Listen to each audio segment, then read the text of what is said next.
Hello, it's Katri here with Heart for Baking, and today is the very beginning of February, and I wanted to bake something interesting because it's a Sunday. And I started reading this book, Bake and Pray, and it's by Kendall Vanderslice. And in it, she talks about February, and I had no idea about this. The beginning of February falls halfway between the winter solstice and the spring equinox. So there's lots of folk traditions that are connected to February. In Christian tradition, February 2nd is called Candlemas, a celebration of the presentation of Jesus at the temple, which would have taken place 40 days after his birth, as well as a celebration of the purification of Mary. Now, in Ireland, Candlemas also marks the celebration of the feast day of Saint Bridget of Kildare, a 5th century woman known for her incredible generosity. Saint Bridget was named after the Celtic goddess of fertility, who had long been celebrated on February 2nd. Saint Bridget was born into slavery to a Christian mother and a Druid father. Bridget fed anyone she met who was in need. And when she was put in charge of the dairy, somehow, despite giving so much food away, the dairy prospered. Well, it sounds like she'd probably be someone you'd want to work for you. Bannock, or oat bread, had long been eaten on this specific day.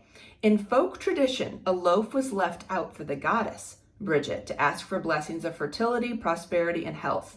The bread was cut into these quarters to mark the fact that February 2nd is a quarter day, falling between the solstice and the equinox. Irish Christians instead focus on the marking as a sign of the cross, asking for God's protection and blessing. The oat bread is typically eaten with lots of honey and lots of butter. So this sounds like a perfect thing to try. So I'm gonna go ahead and start and make Saint Bridget's oat bread. So I think I just did probably the hardest part of this whole recipe. Shredded frozen butter, and I used a microplane to grate it. So yeah, and it's kind of messy, but it looks so pretty. So the recipe calls for 3/4 cup rolled oats, 1/2 cup buttermilk that I made with vinegar and milk, 3/4 cup of all-purpose flour, 1/4 cup whole wheat flour, 1 tablespoon granulated sugar, 3/4 teaspoon baking powder, 1/4 teaspoon baking soda, 1/2 teaspoon kosher salt, and then 8 tablespoons of grated butter that's been frozen, and 1 egg. So I already have put the oats in with the buttermilk, and they're supposed to sit for a half hour. I've prepped everything so it's ready to go. So when that is about a half hour later, we'll just put it together. Nothing ever is as pretty as it looks like when you see these cooking shows. But this was actually pretty fun, and I think I got a workout with my grating. So stay tuned. This is where it would be great if I had Calvin with me. I'm trying to clean up as I go, and Calvin could have been my cleaner-upper. So Calvin, you gotta come back and help me and be my sous chef, because it's really important when you're doing this type of stuff to have a sous chef. Much better. There's the wheat flour, the salt, the baking soda, and the sugar. Put that in with the flour. It says it's going to be mealy, so mix it in, but don't let it mix too much because you don't want to get the butter. You want to keep the butter cold. Now, okay, so the mixture should be mealy, not smooth. Okay, definitely that. Add the oat mixture and the egg and stir until combined. Okay, so I'm just going to make sure this is like mealy a little bit more. Add the oat mixture that's been in the buttermilk. There we go. 1 egg. Okay, so it says mix it together until combined. Until it's totally combined. Following directions. Sometimes you just gotta use your hands.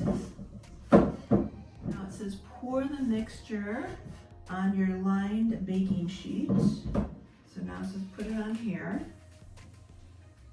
Okay, pour the mixture on with parchment paper.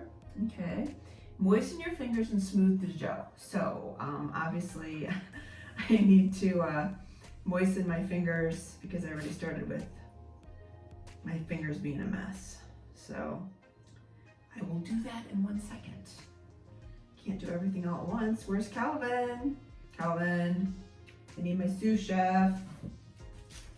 Into a circle, smooth it into an 8-inch diameter. Oh gosh, 8-inch.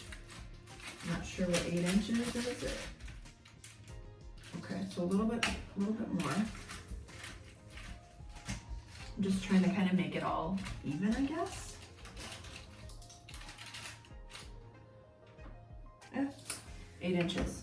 Okay, last but not least, it says, so now we're doing the quarters.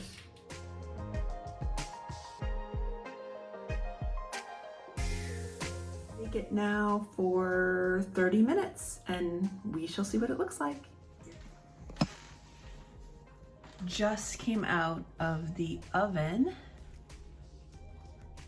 Feels nice. We've got the divide on it for the winter solstice and the spring equinox, and then the sign of the cross for the Irish Christians. So I decided not to wait for any good Irish butter and just go ahead and try it right now because it is hot right out of the oven. And my trusty sous chef right here, Maxwell, would like to have a bite. So Maxwell likes it. So in honor of February 2nd, Candlemas for the Christian tradition, and Saint Bridget, who is full of generosity, I hope you go and try this recipe because it's really good, super good, very easy, and you know, I think I had a lot of fun doing it today, as did Max. Enjoyed eating it with me. So thank you very much for showing us this recipe from Kendall Vanderslice and her Bake and Pray book. So go out and do the St. Bridget's oat bread. Generosity starts in your home with your favorite